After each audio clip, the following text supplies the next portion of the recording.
Right, so everyone, so let's understand service organization and vendor relationships, how it works, right? First, when UST, Unlimited Skies Tech, our company works with external vendors, clients, these vendors might help deliver certain services.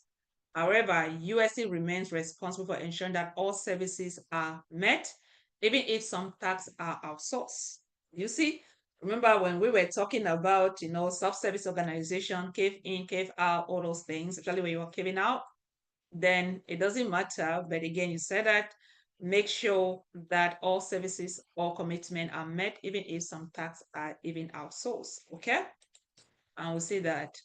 So a self-service organization is a vendor or partner whose services are critical to UST, meeting its services commitment. While UST can delegate some responsibilities, it is still accountable for the overall performance and meeting a commitment to clients.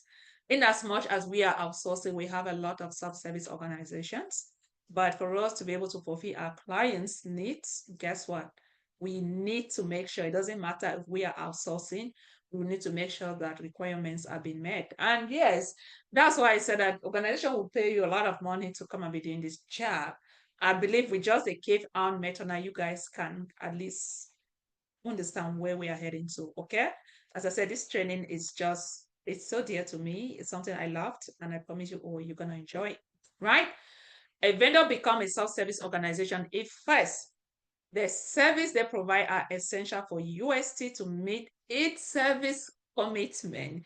UST can also rely on vendors or companies to be able to also meet their commitment. Maybe backup. A lot of company you get partnership with them, then they are associated to cloud providers or services. Yes, they need those services for business to go operational.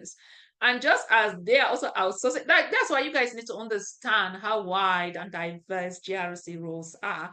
Because even if you are working on the client side or you're working for the sub-service organization, or even, you also that also become your vendor. You also have to perform due diligence to be able to onboard them before even going to the SLA and making sure that you can outsource some of your services. Okay.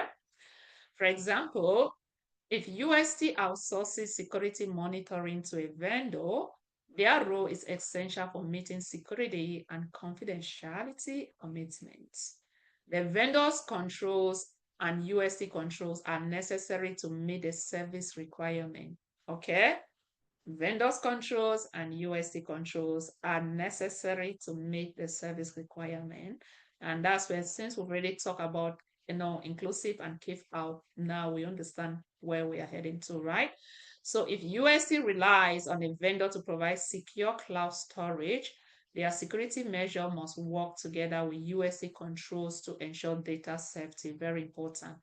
However, if USC own controls are sufficient, or if USC closely monitor the vendor might not be considered a sub-service organization.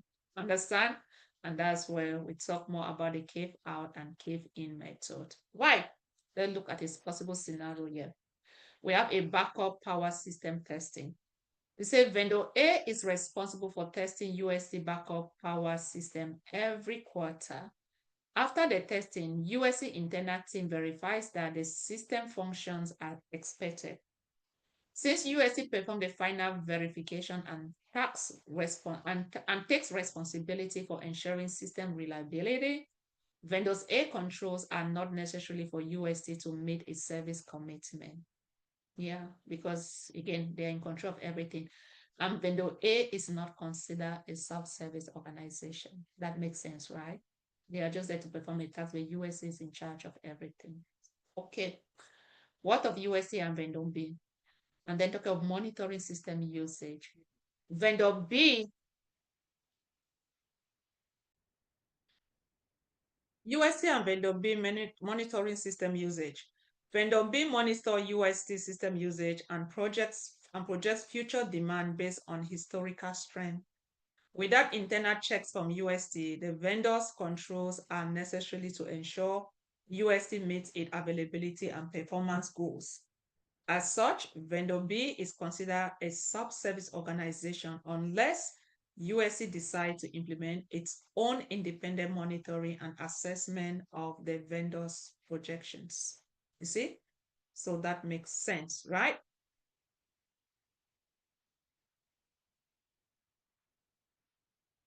And then what of C? Application testing and update. Vendor C is contracted by USC to conduct application testing based on predefined controls in the contract. USC assigned an internal team to review the test result and approve any update before they are deployed. Since USC maintains oversight and ensures the result align with service commitment, vendor C is not considered a sub-service organization, right? But let's see, what of a role of management specialists in service organizations? Sometimes a service organizations like UST may hire an expert referred to as management specialist to improve or assist with the effectiveness of their controls. This can include tasks like identifying vulnerabilities, providing security assessment, or supporting the management of IT infrastructure, more of a consultant role, okay? However, determine whether this specialist should be classified as a sub-service organization. External vendor essential to meeting service organization can be very, very tricky, right? So several factors will help if a managed specialist qualify as a sub-service organization. One, importance of the specialist services, right? If the management specialist provides services that directly impact key controls, such as performing software vulnerability, scan or fixing security gaps in UST system, their work become necessary for USC to meet the service commitment. In this case, the specialist might be considered a sub-service organization, which makes sense because look at the kind of tasks or yes, assignment or roles that they play, in USC business. For example, if USC hires a security specialist to conduct vulnerability scan and address weaknesses in their system firewalls, this action will be essential to maintaining security commitment. And the specialist could be considered a sub-service organization. So hire to conduct vulnerability scan, they are doing that, right? And that's why we can consider a sub-service organization. But what of the frequency of the specialist service? If the specialist service are ongoing or regularly provided rather than one-time or occasional services, they are more likely to be classified as a sub-service organization. If USC hires an IT specialist regularly to monitor and update their security system, the ongoing nature of the services might mean the specialist qualifies as a sub-service organization. So regardless of whether the management specialist is considered a sub-service organization, UST management oversees the specialist work. This ensures that the services align with the organization goals and meet the necessary service commitment. Also, choosing between the inclusive and Carve-Out method for service organization. So when USC works with a service organization, being an external vendor providing critical services, management must decide whether to use the inclusive or Carve-Out method to address the sub-service in the system description. USC might need to help or might need help from the service auditor, as we had discussed already, to understand the difference between this method as well as the impact of each choice, right? Carve-Out methods, as we discussed already, this method excludes the sub-service organization system and services from the service organization system description and scope of examination. However, certain details about the sub-service organization role must still be included in the description. Specifically, the description should identify the nature of the sub-service provided. If the sub-service organization is responsible for handling backup data, storage, the description should state that they perform this service, right? Also, control performed by sub-service organization. If the sub-service organization implement firewall or other security measure, the description should explain which control they are responsible for and which complement USD own controls, okay? What of monitoring of subservice organizations control? So the description should specify how UST monitor the subservice organizations controls to ensure they are working as expected. For instance, UST might have a regular audit process to check that the subservice organization security measures are effective. What of inclusive approach? When UST relies on third-party vendors, it's essential to decide how to include their services in an overall system description. One approach is an inclusive method, where the subservice organization services and controls are detailed directly within the service organization description. This helps provide transparency for report users, right, like the client. But when the inclusive approach, when to use that? For example, describing the subservice organization role. The system description must include what specific services the subservice organization provides and how they are connected to UST overall services. For example, if UST depends on a vendor to handle secure data backups, the description will explain how these backup services are integrated into UST larger system. Outlining the subservice organization control, the description should identify which part of the subservice organization system are used by UST, as well as the necessary controls implemented by the subservice organization to meet the required subservice commitment. These are things that we've discussed, so that's what I'm just reading. For example, if UST uses a vendor encryption services to secure data, the description will detail how the vendor's encryption protocol works alongside UST internal security controls. And then in the case of monitoring the subservice organization effectiveness, UST must also explain how it ensures the subservice organization's controls are effective, typically by performing regular checks or audits. UST may conduct quarterly reviews of the vendor security measures to ensure they continue to meet agreed upon standards.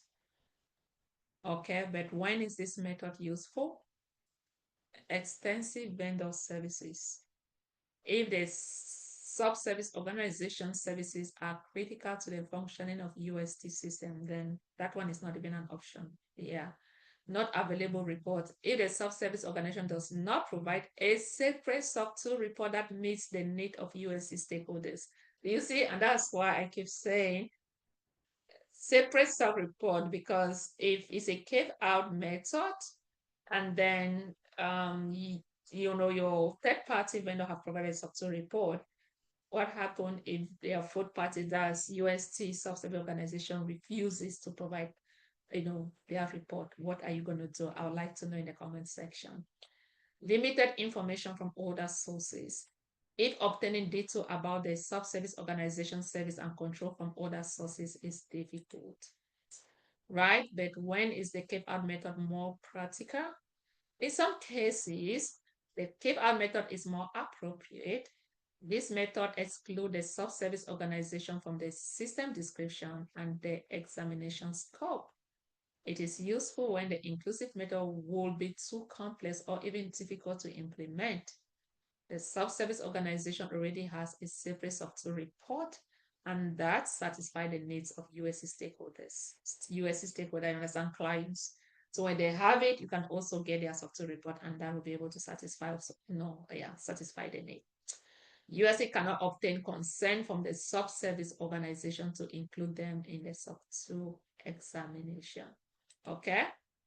But talking of the challenges with the Carve-Out method, if the subservice organization plays a significant role in UST operations, using the Carve-Out method could leak or leave out key details, making the report potentially misleading for users, right? If UST main application is hosted by a third-party cloud provider, excluding them from the description might give a misleading picture of UST actual systems. So that's identifying complementary control from subservice organization. This is another section that's very important, that when you're analyzing your SOC 2 Type 2 report, this is a section that you're also going to check. Okay, and this will make sense in as much as we are focused so much on these vendors. There are times that ourselves, do we also have what it takes to be able to go with this vendor? And that's a question that we're going to ask, and we're going to cover once we go to this session on, okay, identifying complementary user entities. So with that, I will see you people in the next session, but make sure you like, subscribe, put your comments in the comment section, ask whatever questions you might have, and you guys know I'll be more than ready to address that. Bye for now.